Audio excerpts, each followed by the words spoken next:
Olá, seja muito bem-vindo, seja muito bem-vinda. Eu sou a Gabriela Varela, esse é o Videocast em Detalhes. Estamos de volta em janeiro e você deve ter percebido, se você assiste esse programa em vídeo, que o cenário tá um pouco diferente, sim, porque a gente está estreando um cenário novo, em Detalhes está de cara nova. Se você é ouvinte do programa em podcast, eu recomendo que você venha assistir em vídeo também para ver o que a gente preparou aqui de cenário novo do Em Detalhes. Hoje eu estou na companhia do escritor, professor João César de Castro Rocha, autor do livro Bolsonarismo, da Guerra Cultural ao Terrorismo Doméstico. Inclusive, foi o livro mais vendido, né, da editora dele. Eu recebi essa informação aqui também com a Elon Macrini, a produtora, editora Autêntica, no ano de 2023. Professor, obrigada por aceitar nosso convite e parabéns, né, também pelo seu livro. Muito obrigado, Gabriela. É a primeira vez na vida que um livro meu é o mais vendido da editora. É a editora Autêntica, que é uma das maiores editoras do Brasil. Eu confesso que eu estou feliz e surpreso. Muito bom, professor. E eu estou feliz de te receber aqui nesse dia 8 de janeiro, quando a gente está voltando com o videocast, com o programa e o podcast. E já vou começar a nossa conversa, né? Nesse ano, a gente está completando, nesse 8 de janeiro, 1 ano dos atos antidemocráticos. Qual é o balanço que o senhor faz do que foi feito até agora para punir os responsáveis por esse ato contra a democracia? E quando eu falo de punir, né, não no sentido de punição da palavra, mas da gente chegar nos mandantes, da gente chegar em quem excitou esses atos também, para além de quem estava lá fazendo quebra-quebra na Praça dos Três Poderes, porque isso também é muito importante, né, professor? É fundamental, Gabriela. Hoje nós completamos 1 ano do ato de terrorismo doméstico mais surpreendente da história brasileira, que foi a tentativa de golpe de Estado do dia 8 de janeiro. Eu acho que houve um acontecimento muito importante e que nós precisamos valorizar, que foi a CPMI do 8 de janeiro, que teve uma condução muito segura do presidente, mas sobretudo da relatora, a senadora Elisiane Gama, que teve que enfrentar o que infelizmente tem se tornado comum no parlamento brasileiro, Gabriela, e que eu acho que afeta muito a jornalistas como você, que é uma misoginia intolerável da extrema-direita. A senadora Elisiane Gama foi tratada de uma forma tão desrespeitosa que, para mim, configura quebra de decoro parlamentar por parte de muitos dos seus colegas, especialmente de um pastor, o pastor Marcos Feliciano. Mas por que eu estou destacando a importância da CPMI, Gabriela? Porque eu me dei o trabalho de ler o relatório final da CPMI, que foi aprovado em plenário e, portanto, encaminhada para a Procuradoria-Geral da República para que a Procuradoria-Geral da República dê andamento ou arquive os processos. Por que eu destaco isso? Houve 2 narrativas durante toda a CPMI. Houve um confronto de versões. E é importante recordar este confronto para compreender onde nós estamos agora. De um lado, os bolsonaristas defendiam que o 8 de janeiro foi um fato isolado, um fenômeno aleatório que não possuiria, por assim dizer, origem, não teria uma relação de causa e efeito. Teria sido a explosão espontânea de pessoas que invadiram a sede dos Três Poderes. De outro lado, e essa foi a tese vencedora na CPMI, e é a espinha dorsal do relatório corajoso da senadora Elisiane Gama. O relatório afirma que o 8 de janeiro não pode ser compreendido se for visto como um fato isolado, como uma ação aleatória de pessoas que, por algum motivo, entraram em transe e invadiram a sede do Planalto. Pelo contrário, o relatório diz com todas as palavras e reconstrói, Gabriela, reconstrói o processo pelo qual foi possível formar uma mentalidade belicosa, agressiva, que, em última instância, levou as pessoas tanto para acamparem durante mais de 60 dias diante de quartéis, mas, sobretudo, as estimulou para tomar a sede dos Três Poderes.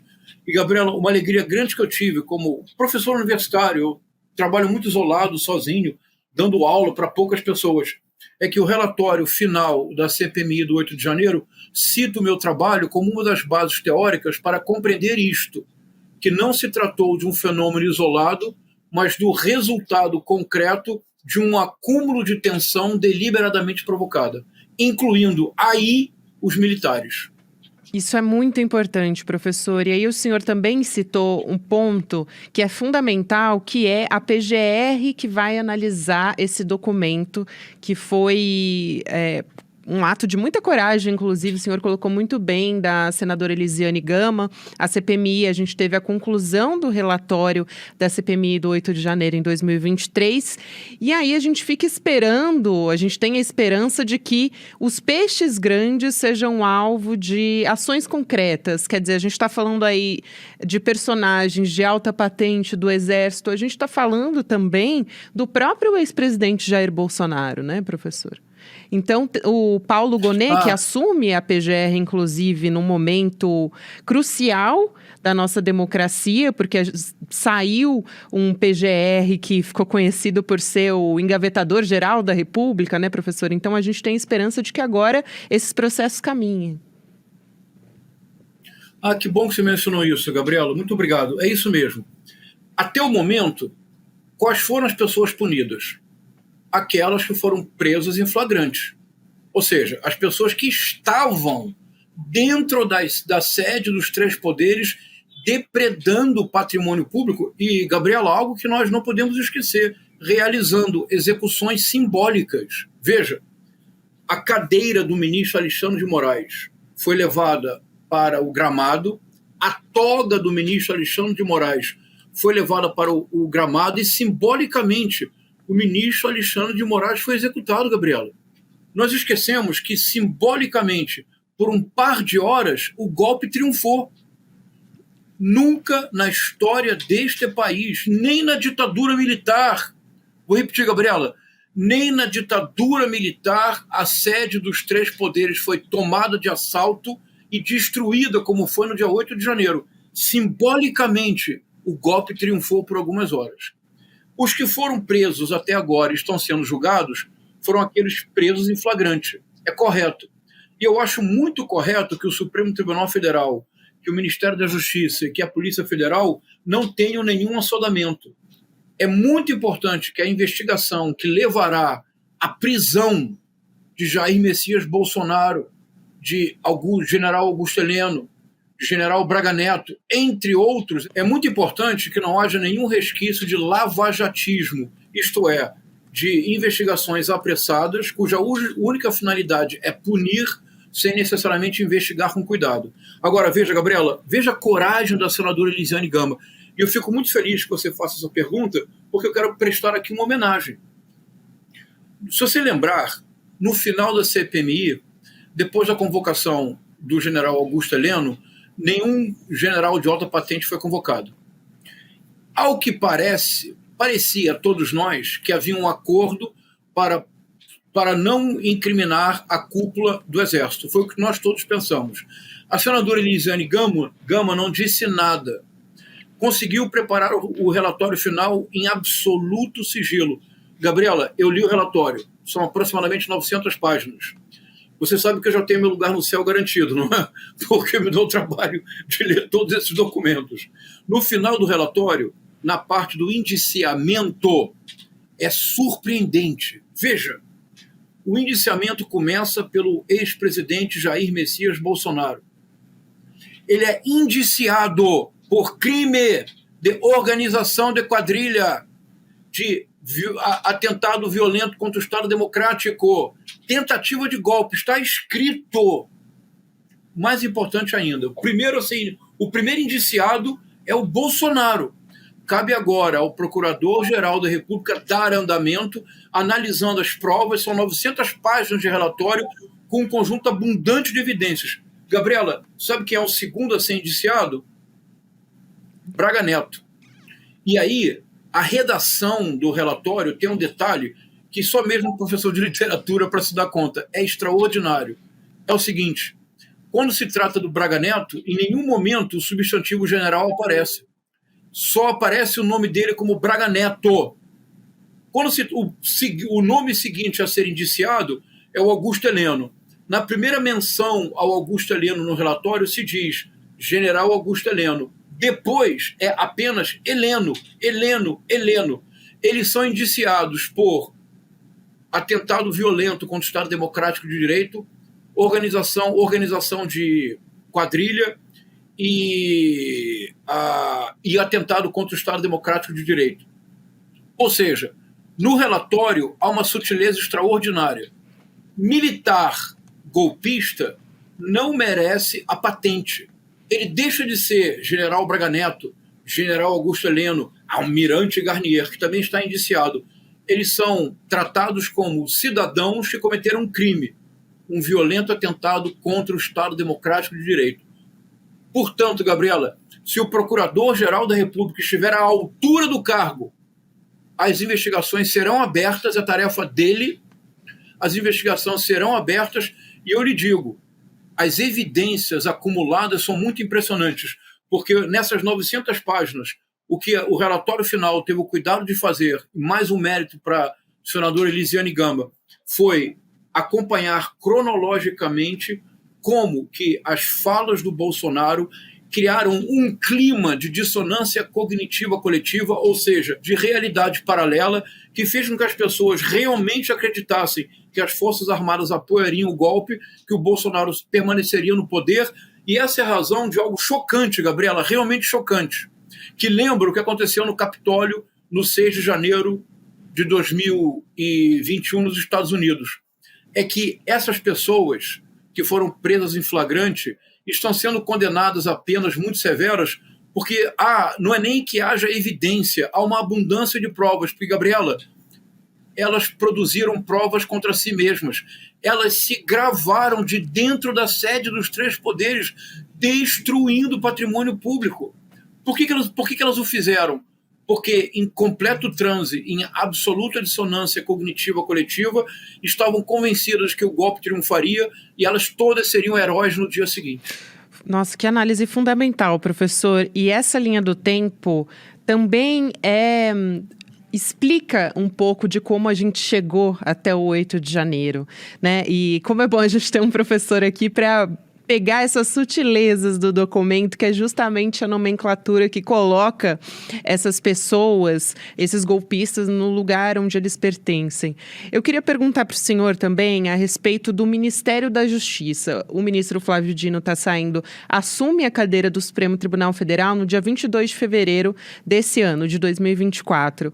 Qual a importância da gente ter um ministro, alguém que ocupe esse lugar do Ministério da Justiça, que leve a sério, e como o ministro Flávio Dino levou, desde o primeiro momento, quando essas pessoas tomaram de assalto ali a Praça dos Três Poderes, e continue cuidando, né, da nossa democracia, para que atos como esse não voltem a acontecer.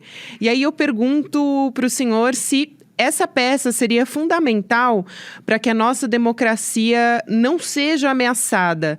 O senhor acredita que a nossa democracia está ameaçada, ela está consolidada? Quais são os cuidados que o governo Lula e que esse ministro deve ter para que esses atos ou atos como esses não voltem a acontecer?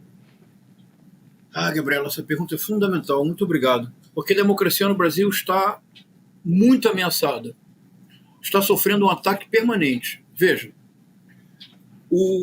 a maior derrota da extrema-direita transnacional, porque não nos enganemos, Gabriela, o avanço da extrema-direita nas décadas iniciais do século XXI não é um fato isolado, não é um fenômeno local, é um fenômeno transnacional que tem muitas ligações e ramificações.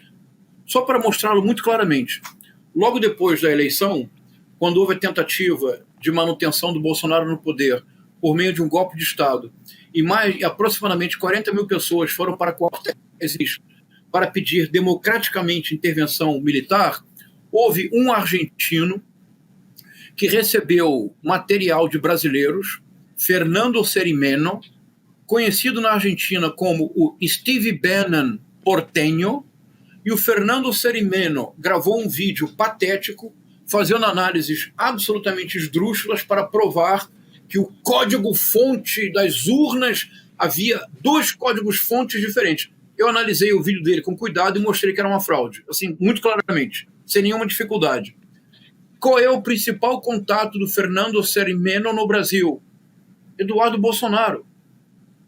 Quem é que levou, evidentemente, essas fitas, essas análises para o Fernando Cermeno, o campo bolsonarista? Durante a eleição do Javier Milei, quem foi para a Argentina para celebrar a vitória do Javier Milei? Os bolsonaristas. Quem foi, além disto? Viktor Orbán. Quem apoia Donald Trump? É um movimento transnacional. Isso é muito sério. E por que eu digo que a democracia continua sob ataque? Porque hoje, Gabriela, há o que eu proponho denominar de terrorismo doméstico, que é o subtítulo do meu livro. O que eu quero dizer com isso? Eu sei que a palavra é um pouco chocante, mas vamos ter coragem de pensar de maneira radical. Acompanha comigo, por favor, Gabriela, uma cronologia muito impressionante. 30 de outubro, vitória do presidente Lula e do vice-presidente Geraldo Alckmin nas eleições. Para quem, como eu, acompanha grupos de WhatsApp bolsonaristas e também do Telegram, a partir das 18 horas, começaram a pedir sessões de oração, correntes de oração. A partir das 19, 20 horas, quando ficou claro que a derrota era iminente, era um verdadeiro apocalipse. Por volta das 21 horas, já estava organizado o bloqueio nas estradas. No dia seguinte, eu dei uma entrevista, acho que para o UOL, e eu disse, olha, isso é financiado, porque o modus operandi é o mesmo, a forma da ação é a mesma, o discurso se repete, inclusive o tipo de alto-falante, o tipo de infraestrutura é a mesma. Comprovou-se posteriormente que era tudo financiado. Como eu sabia? Porque eu acompanho o WhatsApp bolsonarista. Qual era a ideia deles? Veja que loucura, Gabriela. A ideia era, na cabeça deles, a partir de uma interpretação terraplanista de um jurista que manchou sua biografia para todo sempre, o Ives Gandra Martins, que fez uma interpretação do artigo 142 da Constituição, o malfadado artigo 142, afirmando que as Forças Armadas, sim, têm um papel moderador, como era o imperador no Império, e que, por isso, poderiam agir em caso de impasse entre os poderes. Se houvesse um impasse entre executivo e judiciário, legislativo e executivo, as Forças Armadas poderiam intervir para restabelecer a ordem. Essa interpretação terraplanista do Ives Gandra Martins foi fundamental para o golpismo bolsonarista desde maio de 2021, mas a cronologia mais imediata. 31 de outubro, começam os bloqueios na estrada. Por quê? Porque eles acreditavam que se durante 72 horas os bloqueios permanecessem, então as Forças Armadas estariam autorizadas a intervir. Chegou o dia 4 de novembro, as Forças Armadas nada fizeram. O presidente Bolsonaro pediu que o bloqueio fosse suspenso. Como é que eles entenderam esse pedido? Para deslocar-se para a frente dos quartéis. Por quê? Porque se durante 72 horas houvesse um impasse, as Forças Armadas, então, seriam obrigadas constitucionalmente a intervir. Convocaram, se você lembrar, Gabriela, uma paralisação geral para o dia 5 de novembro. Nada aconteceu. Porque se a paralisação acontecesse durante 72 horas, houvesse uma paralisação contínua, então as Forças Armadas teriam de intervir. Nada.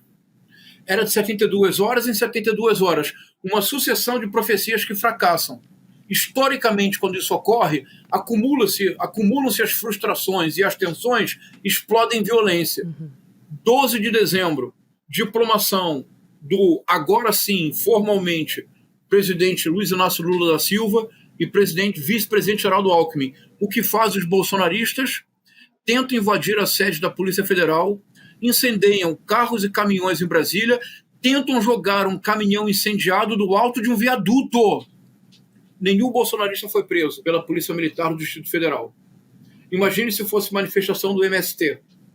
24 de dezembro, Gabriela, poderia ter acontecido no Brasil o maior atentado terrorista, um dos maiores atentados terroristas, não do Brasil, do mundo. Porque bolsonaristas, um deles chamado George Washington, bolsonaristas colocaram uma bomba num caminhão de combustível que iria para o aeroporto. A tragédia só não aconteceu porque, felizmente, o motorista era prudente e nunca, antes de ir para o aeroporto, deixava de checar o seu caminhão. E ele descobriu um objeto estranho, chamou a polícia, era uma bomba. 24 de dezembro, 8 de janeiro, a tentativa de golpe. Porque os bolsonaristas dizem, como golpe se não tinham armas? O golpe seria dado da seguinte forma: a decretação de uma GLO, o que implica a transferência do poder político da esfera política para a esfera militar, e o Lula não mais recuperaria a autonomia para dirigir o país. Era essa a estratégia do golpe, o que era muito claro para quem acompanhava o subterrâneo das redes bolsonaristas. Bom, você me acompanhou, Gabriela? Não é muito impressionante? É impressionante. Do 30 de outubro, 8 de janeiro, são 2 meses. Em 60 dias, o terrorismo doméstico escalou no país de protestos, de bloqueio, de assédio aos militares para intervenção militar, de destruição da sede da Polícia Federal, de tentativa de explosão de bomba no aeroporto, num caminhão de combustível. Nós não podemos esquecer isto. E faz apenas um ano, apenas fazem 365 dias que uma horda invadiu e destruiu a sede dos 3 poderes. É muito grave. E a ameaça permanece. A ameaça permanece no que eu chamo de terrorismo legislativo. E é preciso dizê-lo com coragem. A atuação de deputados como Nicolas Ferreira, Abílio Brunini, Gustavo Gayer, Carla Zambelli, a Júlia Zanata, a função deles no parlamento é desmoralizar a atividade parlamentar.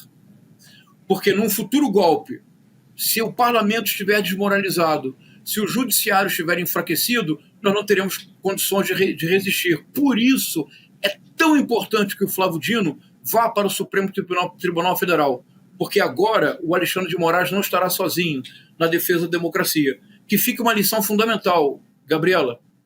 A democracia não pode ter pudor de lançar mão dos instrumentos garantidos pelo Estado democrático de direito para se defender. A cassação dos deputados que tentam, de todas as formas, manchar o parlamento e impedir o trabalho mais elementar possível das comissões. Por exemplo, o deputado federal Abílio Brunini comparece a diversas comissões com a única finalidade de não permitir que o trabalho seja feito. Vou repetir, a democracia não pode ter pudor de lançar mão dos recursos democráticos garantidos pela Constituição para se defender.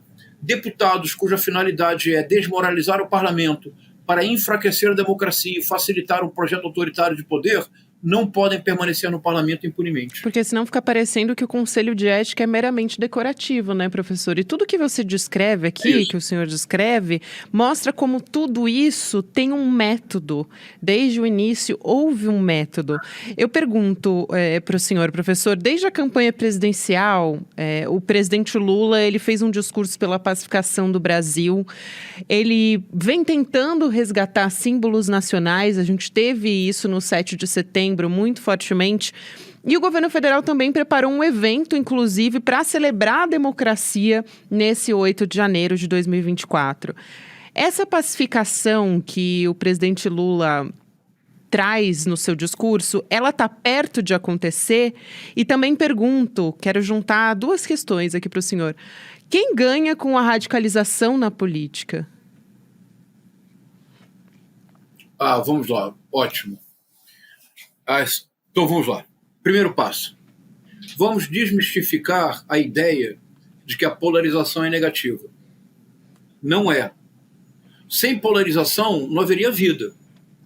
Ora, o dia amanhece, depois vem a noite. Ao sol se sucede a lua. Nós trabalhamos e repousamos. Nós comemos e digerimos. A polarização, isto é, o sentido dialético de polos contrários, faz parte do elan vital. O problema não é a polarização. E sem polarização, Gabriela, não há política. Ora, se um partido não acredita que a sua proposta para o país é superior à proposta de um outro partido, se não acreditar nisso, não tem campanha política possível. O problema não é a polarização. O problema é a radicalização. Porque o que o bolsonarismo deseja não é polarizar. A extrema-direita não quer polarizar. A extrema-direita quer fuzilar a petralhada. A extrema-direita quer acabar com outro polo. A extrema-direita quer reduzir o mundo a um espelho, a uma imagem fiel de si mesmo, numa recusa completa de toda e qualquer forma de alteridade. Então a radicalização só interessa à extrema-direita. Para a esquerda, para a direita tradicional, para o centro, para o campo progressista, a polarização é fundamental, porque é no choque das ideias que se produz conhecimento. A radicalização interessa à extrema-direita. Essa é uma armadilha muito importante na qual nós não podemos cair em nenhuma circunstância. Esse é o primeiro ponto. Um segundo ponto, que é igualmente fundamental, é que é muito importante compreender que houve agora, recentemente, uma pesquisa do Quest e do Datafolha. E a pesquisa revelou um dado bastante surpreendente. A eleição ocorreu no dia 30 de outubro de 2022, o segundo turno. A pesquisa é agora de dezembro de 2023. Um ano e um mês depois da eleição, a fotografia da pesquisa é como se fosse uma cópia fiel de 30 de outubro de 2022. Isto é, segundo as pesquisas, 90% do eleitorado não se arrependem do voto que deram. Os que votaram no Lula voltariam a votar no Lula, os que votaram no Bolsonaro voltariam a votar no Bolsonaro. Veja, aqueles que votaram no Lula voltarem a repetir o voto não me surpreende. O Brasil, vejamos dados assim objetivos, serenos. No último relatório do Fundo Monetário Internacional, o Brasil retornou à posição entre as 10 maiores economias do mundo. Na verdade, a nona. O Brasil acabou de superar o Canadá, no seu PIB. O crescimento projetado para o ano de 2023 é uma surpresa para os mais otimistas. No final de 2022, no início de 2023, o FMI projetava um crescimento na ordem de 1%. Poderia ser 0,5%, 0,8%. O Brasil cresceu em 2023 3,1% do PIB. Gabriela, há 10 anos o PIB não crescia, a média do PIB era 0%. Se por acaso o Lula mantiver 3% ao ano, ao longo de 4 anos, o Brasil teria crescido 12% do seu PIB. É quase um milagre se pensar nas 2 últimas décadas, de um PIB que não crescia, que estava estagnado. Programas populares fundamentais, a farmácia popular, Minha Casa Minha Vida, Bolsa Família, que teve o seu valor dobrado. E para mães solteiras, isso é muito importante de recordar, para as chamadas mães solo, que criam seus filhos sozinhas, elas tinham direito a 2 Bolsas Famílias, a receber 2 vezes o Bolsa Família. Isso quer dizer, Gabriela, receber um pouco mais de R$ 1.200 por mês. Isso para uma mãe que tenha 2 filhos muda a vida da família. O UOL, há alguns meses já, publicou uma matéria que me comoveu muito. Tratava de uma dona de casa chamada Dona Márcia, dizia a matéria, Dona Márcia. E ela tinha 2 filhos. E ela se sentia no seu momento mais feliz da vida. Gabriela, sabe por quê? Porque ela recebendo o Bolsa Família 2 vezes, ela disse, pela primeira vez na vida, eu posso dar 2 proteínas para os meus filhos no almoço e no jantar. O que a mim me comove muito, porque eu sou pai. E eu fico imaginando o que significará para um pai ou para uma mãe não poder oferecer para o filho ovo no almoço e um frango no jantar. Tem que escolher uma única proteína durante o dia inteiro. Então, são gestos que vão mudando o país pouco a pouco. A reforma tributária, depois de 40 anos, foi finalmente aprovada. Depois de praticamente 4 décadas de discussão. Não é a reforma tributária dos nossos olhos, mas a política assim se faz. A política é a arte da utopia no reino do possível. Então, compreende-se que os votos dados ao Lula seriam repetidos. Por exemplo, algo muito importante, o Brasil recuperou a sua posição internacional, Gabriela. O Brasil hoje é líder do G20, do G7. O Brasil tem uma posição proeminente no COP28. Agora, no final do ano, pela primeira vez em 6 anos, o Brasil pagou todas as dívidas que tinha com organismos internacionais, sobretudo com a Organização das Nações Unidas. O Brasil voltou ao cenário internacional. O Nicolás Maduro, agora, na reunião que teve com o presidente da Guiana, estendeu a mão e disse, não teremos guerra e o Brasil será o mediador dos nossos conflitos futuros. É notável. Há muito a fazer, mas muito foi feito nesse primeiro ano. Agora, Gabriela, como é que você explica que os 58 milhões de votos dados ao Bolsonaro, que essas 58 milhões de pessoas insistem no voto? Veja, Bolsonaro está inelegível, estourou o caso escabroso das joias, este caso incompreensível de um Rolex que foi vendido em Miami, depois foi recomprado para ser entregue ao TCU. Ou seja, como é possível compreender que essas 58 milhões de pessoas voltariam a votar no Bolsonaro? Aqui, Gabriela, é um ponto central do meu livro que você generosamente citou no princípio, que é a seguinte ideia. Vou ser bem breve, sei que nós estamos acabando. Nós precisamos parar de pensar que os adeptos da extrema-direita ou os fanatizados pelo Bolsonaro vivem numa realidade paralela. Eu proponho denominar dissonância cognitiva coletiva, porque, veja, se nós nos referimos à realidade paralela, nós não somos capazes de enfrentar do ponto de vista objetivo e racional, porque nós estaríamos dizendo que estão todos numa ilusão profunda. Mas, Gabriela, o que acontece quando 58 milhões de pessoas abraçam a mesma ilusão? O que acontece quando 58 milhões de pessoas consideram que a sua realidade é a autêntica verdade dos fatos? O que acontece é dissonância cognitiva coletiva. Não é mais realidade paralela, é uma realidade concreta que, no caso brasileiro, bateu a nossa porta para destruir a democracia.